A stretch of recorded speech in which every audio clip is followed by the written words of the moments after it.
नमस्कार, मी धनाजी भालेराव. तुम्हा सर्वांचं सारथी एज्युकेशन मराठी या आपल्या हक्काच्या चॅनलमध्ये आपलं हार्दिक स्वागत. आपल्या जिव्हाळ्याचा, आपल्या हक्काचा व आपल्या हक्काची जी शाळा आहे, झडपी शाळा, जिल्हा परिषद शाळा, याच्यावर बोलू काही या संदर्भात आपण हा व्हिडिओ घेऊन आलेलो. जिल्हा परिषद शाळा हळूहळू संपुष्टात येत आहे. जिल्हा परिषद शाळा हळूहळू कोणत्या तरी षडयंत्राच्या, कोणत्या तरी ट्रॅपमध्ये जाते की काय असं वाटू लागलं आहे. कारण की जेव्हा आपण जिल्हा परिषद शाळेमध्ये जात होतो तेव्हा ती शाळा आपल्याला जवळची वाटायची, जिव्हाळ्याची वाटायची. तिथले शिक्षक, तिथले पूर्ण शाळा असतील, वर्गखोल्या असतील, मित्र मैत्रिणी सर्व आपल्या जिव्हाळ्याचे विषय होते. परंतु हळूहळू या प्राथमिक शाळेकडे पालकांचा जो पाहण्याचा दृष्टिकोन आहे तो बदलत चाललेला आहे. आणि हळूहळू अशी मनात भीती पण वाटते की प्राथमिक शाळा आता संपुष्टात येणार का. आणि त्याचे खूप खूप सारे कारण आहेत. आपल्या लहानपणी जेव्हा आपण शाळेत जायचो तेव्हा आई वडील आपल्याला मार देऊन आपल्याला शाळेत पाठवायचे. आपण आपली इच्छा नसताना आपल्याला पाठवायचे. तो झेंड्याचा माहोल, 15 ऑगस्ट असेल, 26 जानेवारी असेल, ती धावपळ, सकाळी उठणे, गणवेशाला इस्त्री करणे, पहाटे पहाटे गरम पाण्याने आंघोळ करणे, ह्या गोष्टी कुठेतरी आता त्या गोष्टीला आळा बसत आहे. पालकांचाही प्राथमिक शाळेबद्दल कुठेतरी निरुत्साह होत आहे असं निदर्शनास दिसते. आणि त्याचे खूप सारे कारण आहेत की हळूहळू प्राथमिक शाळेचा जे लोकांचा विश्वास आहे तो विश्वास कमी होत चालला आहे. त्याचे खूप काय कारण आहेत. त्याच्यामध्ये एक कारण आहे की कमी पटसंख्यामुळं हळूहळू या शाळा बंद करण्यात येत आहेत किंवा हळूहळू या शाळेचं रूपांतर मोठ्या शाळेमध्ये विलिनीकरण करण्याचा हे सरकारचा हेतू आहे. याच्यामध्ये आताच एक सरकारने परिपत्रक काढलं होतं की कमी पटसंख्या असलेल्या 18,000 झडपी शाळा बंद होण्याच्या मार्गावर आहे असं पत्र शालेय विभागानं, राज्य सरकारच्या शालेय विभागानं काय केलं होतं, शिक्षण आयुक्त आणि शिक्षण संचालकांना देण्यात आलं होतं की ज्या कमी पटसंख्येच्या शाळा आहेत त्या हळूहळू आपण बंद करत आहोत. 20 पेक्षा कमी पटसंख्या असेल ही शाळा हळूहळू आपण बंद करत आहोत किंवा दुसऱ्या शाळेमध्ये समायोजन करत आहोत. त्याच्यामध्ये सरकार पाहत नाही की किती विद्यार्थ्यांचं नुकसान होते किंवा याच्यामध्ये कुठला कोणत्या स्टेजचा विद्यार्थी रखडला झालाय. याच्यामध्ये गरिबाचं मरण आहे. कमी पटसंख्या असेल तरी बी त्यांचा सरकारने सांगितलेलं आहे की प्रत्येक विद्यार्थ्याला शाळेत जाण्याचा अधिकार आहे, शिकण्याचा अधिकार आहे. आणि मग हे सरकारच त्यांचा हे अधिकार इनडायरेक्टली काय करत आहे, त्यांच्याकडून काढून घेत आहे अशी कुठेतरी भीती वाटते. तसेच प्राथमिक शाळाचे जे शिक्षक आहेत त्याच्यावर अतिरिक्त असं काम देण्याचं कामही सरकारच्या माध्यमातून होत आहे. जे अशैक्षणिक काम आहे त्यांच्यावर लादून दिले जाते. गैर शैक्षणिक कामासाठी त्यांची नेमणूक केली जाते.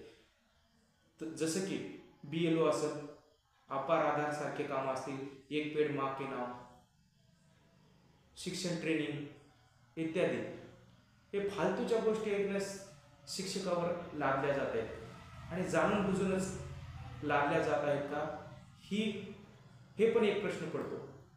कारण की फक्त गरिबाचे जिव्हाळ्याचे 2च विषय राहिले, ती म्हणजे महामंडळ ST आणि दुसरी म्हणजे जिल्हा परिषद शाळा. तसेच पालकांच्या मनात इंग्लिश स्कूलची, प्रायव्हेट इन्स्टिट्यूट, इंग्रजीचं या गोष्टीमुळेही प्राथमिक शाळेकडे दुर्लक्ष होत आहे. कारण की शिक्षकावर एवढा अतिरिक्त तणाव असल्या कारणानं, गैर शैक्षणिक कामाचा तणाव असल्या कारणानं शिक्षक हा विद्यार्थ्याला न्यायच देऊ शकत नाही. आणि त्यात काही शाळेमध्ये पटसंख्या कमी असताना शिक्षकाला जर अतिरिक्त गैरशैक्षणिकची जबाबदारी दिली तर तो पूर्णपणे त्याच्यावरती फोकस करू शकत नाही. आणि याच्यामध्येच परिणामी विद्यार्थ्याच्या शिकवणीवर परिणाम होतो. त्यांचे सातत्य तुटते आणि विद्यार्थ्याच्या गुणवत्तेवर नक्कीच थेट परिणाम होतो.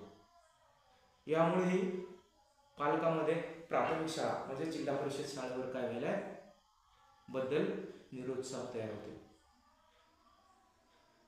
आणि हे एक प्रकारचं तज्ञाचं मत आहे की हा एक प्रकारचा ट्रॅपच आहे. कारण की लक्षात घ्या, महाराष्ट्र राज्यामध्ये झडपी शाळा प्राथमिक शाळा ह्या 65,080 एवढ्या असून उच्च प्राथमिक शाळा 22,307 आहे. ह्या एवढ्या साऱ्या खूप मोठ्या शाळा आणि याच्यामध्ये जे काही विद्यार्थी शिकत असेल, पटसंख्या कमी झाली असेल किंवा शिक्षक कमी असतील, याच्यामध्ये विद्यार्थ्यांचं तर काही शिक्षकांची संख्या कमी, त्याच्यामुळे शिक्षकाला अतिरिक्त ताण दिल्यामुळे शिक्षक कधी कधी दुसऱ्या कोणत्या सर्वेवर पाठवल्यानंतर लक्षात घ्या, शिक्षक नसलेले दृश्य पालक जेव्हा पाहतात शाळेवरती शिक्षकच नाही आणि त्याच्यामध्ये मनात त्या शाळेबद्दलचा विश्वास जो राहिला तो विश्वास नाही होतो. त्याच्यातून परत शिक्षकाची कमतरता असल्या कारणाने गुणवत्तापूर्ण शिक्षण देताच येत नाही. एकच शिक्षक, त्याच्यावर अतिरिक्त विषयाचा लोड, त्याच्यामुळे तो न्याय देऊ शकत नाही. कधी कधी असं पण होतंय की सिलेबसच कंप्लीट होत नाही. त्यामध्ये शिक्षकाचीही गलती नसते, कारण की अतिरिक्त तणाव आणि अतिरिक्त कामाचा बोजा असल्या कारणाने त्यांच्याद्वारे सिलेबसही कंप्लीट होत नाही.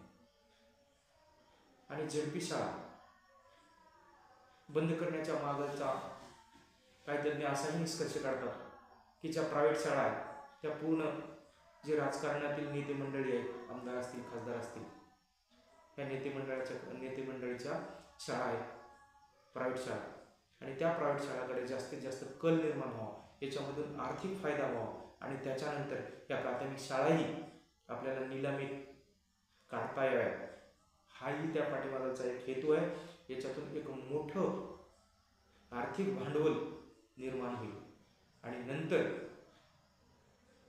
ह्या ज्या प्राथमिक शाळा आहेत त्या प्राथमिक शाळावरतीही मोठमोठ्या उद्योगपतीचे असे बोर्ड लागतील आणि खाली प्राथमिक शाळा त्या त्या गावाचं नाव, त्या त्या वस्तीचं नाव असेल आणि त्याच्यामध्ये तुम्हाला पहिलीला ॲडमिशनला एवढी फीस, दुसरीला एवढी फीस, तेव्हा लोकांच्या लक्षात येईल प्राथमिक शाळेवर दुर्लक्ष केल्याचं परिणाम हे गरीब लोकांच्या वाट्याला येईल. म्हणूनच शाळा वाचवणं हे प्रत्येक गावाचं, प्रत्येक वस्तीचं आणि प्रत्येक पालकाचं काम आहे. जर आपण आता शाळा वाचवली नाही तर कालांतराने ह्या शाळा निलामीत लिलावात काढल्या जातील, त्याच्यापासून आर्थिक भांडवल तयार केलं जाईल आणि नंतर तुम्हाला पैसे देऊन शिक्षण दिलं जाईल. आणि ह्याच्यामध्ये महागाईच्या जमान्यामध्ये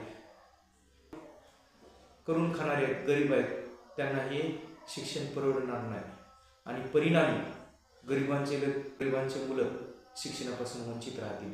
ज्याच्याकडे पैसा असेल त्याचाच मुलगा शिकेल, ज्याच्याकडे पैसा नसेल त्या मुलांना शिकण्याचा अधिकार सुद्धा उरणार नाही. म्हणून आपण एक दृढ निश्चय घ्यायला पाहिजे. आपण आपल्या गावातील, वस्तीतील, आपल्या जवळील प्राथमिक शाळेवर वेळोवेळी भेट दिली पाहिजे. आपलं कर्तव्य आहे, आपली शाळा, आपला अभिमान, आपला स्वाभिमान वाचवण्याचं काम हे प्रत्येक पालकाचं, प्रत्येक लोकांचं, प्रत्येक नागरिकाचं आहे. म्हणून चला सर्व मिळून प्राथमिक शाळा वाचवूया. याबद्दल तुमचं काय मत आहे ते कमेंट बॉक्समधून कळवा. धन्यवाद. जय हिंद.